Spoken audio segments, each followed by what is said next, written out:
international literature to know what to do. They check what government tells them, what their own professional associations tell them. And eventually, they'll be able to mobilize the human and financial resources to go ahead. There's still, and we should be aware of that, there's no unanimity that it has really started. They know it will come, they believe in it, and Quebec is probably the province in Canada where that belief is shared by the largest part of the population. But there's still that controversy that exists in the media that has clear effects. People are really waiting for that to happen before they really begin to act. The general public were quite sympathetic to different measures we presented in a poll, 32 possible measures to adapt. And they were for supporting by public money, public transport. They were for decreasing the use of cars in the big cities, because in Quebec there's only one big city, so most people don't live there. They live around the big cities, so they don't feel really concerned. So they're for it. Yeah, they like it. If you ask for public inspection of older cars, like it's done elsewhere in North America, most people are for that, because most cars are, if you look at those against, that's 15%. So we can deduct that 15% of cars in Quebec are older than 7 years. So people are for it. Public money is going towards green cars. They're for it. They know it will be cheaper. But when you propose a measure that will apply to everyone, like taxing more cars when you buy them, then it's a very different outlook. Most people are against, and the ones that are for are less vocal about it. The same for different things, like eating with wood in the winter when there is smog. We're not asking every day, but when there is smog, would you agree to stop heating your stove with wood? And then, as it applies to most people in Quebec, you see the kind of response here that the opposition is growing. What have we learned with that assessment is that the action on housing and infrastructure will be crucial, in the sense that we're investing billions currently and will do for the next 10-15 years, and yet the standards have not changed at this stage. So it's urgent to change the standards to take into account climate change, because these buildings and infrastructure will be there for 50 to 100 years. It's important to protect the little shade and cool areas in towns that we've got, and protect trees and not cutting them if possible. Supporting, of course, the poor, the handicapped, or the chronically ill will be extremely important, and it cannot all be done on the public purse, and eventually we'll need to reactivate past behaviors of neighborhood solidarity being one. We believe it's going to be important. We'll need to, as this is a chronic problem that will be with us, because of the chemistry of CO2 in the atmosphere, it's there for 1 to 2 centuries.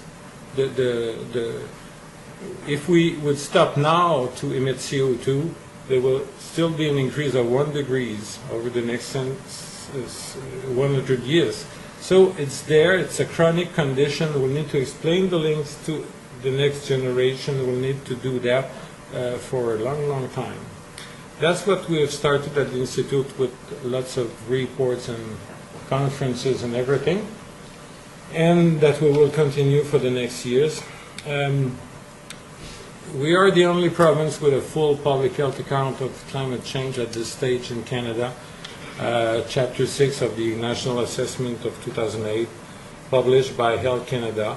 not on their website. You need to request that by mail. But I decided that an online version could be in order for Quebec, so there's one available for Quebec on the Uranus website. And this is a blog, some guy in Ontario that has decided to do the same as I did. So the whole report is online, but not by Health Canada. That's incredible. Thank you, Mr. Harper. We love you.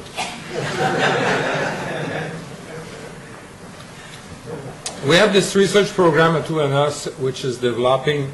So we try to support public health action by thorough knowledge of the situation.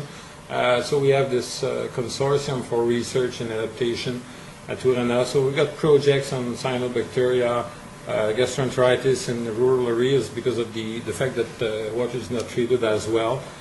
We have this online web atlas that is coming out in the next months about vulnerable situations and regions and populations.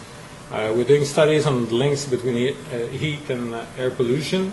We're doing also some modeling of hospitalization, and we're preparing some advice and guidelines for doctors and healthcare workers. Especially on the drug prescription, which can be adapted eventually, we think, with more care than it's done currently.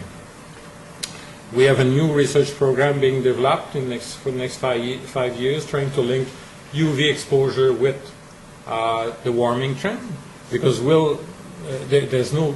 there are some gases that destroy ozone in the atmosphere, in the upper atmosphere, that are also greenhouse gases, but that's not the main element. The main element is that you live more outside when it's warmer.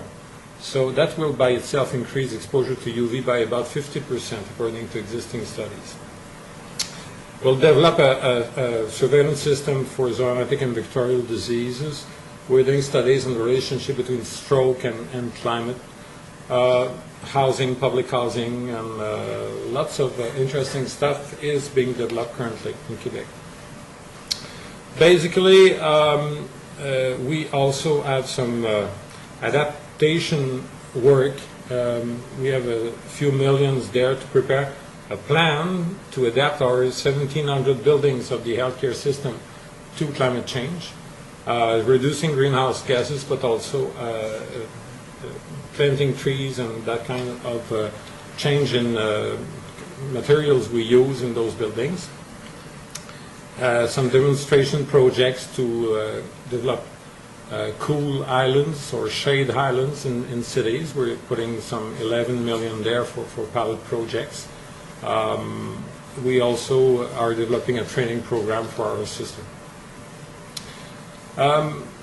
As I say, we're lucky to have this first health program, integrated one, in Canada. We believe there's still much to do on the behavioral side. We believe we also need to work more with NGOs. We already work a lot with them, but we need to do more. We need to do more in linking the agendas for improved public transportation, sustainable development agendas, and our climate change stuff. And we are very happy with having started at least. One last thing that we learned, I believe it is important, is that there's often the word innovation coming in the public discourse of people involved in climate change, and we believe that's a mistake, as most technologies to fight climate change have been around for more than centuries, like bicycle railways or just plain walking that has been there for 2 million years. So we cannot call that really innovation. And we need strengthening the mandates, public mandates, doing infrastructure under new standards, and having legal requirements for management. We believe in more communication. We're putting more money there. We need to react against the $70 billion spent every year on marketing cars. We don't even have 1 billion against those cars. And public health, the number one adaptation measure, and that's said by the WHO, not by me, is that we should reduce the greenhouse gas emissions. That is number one on our list. But of course, we're not very successful in Canada with an increase of 30% instead of a decrease of 20%. Thank you.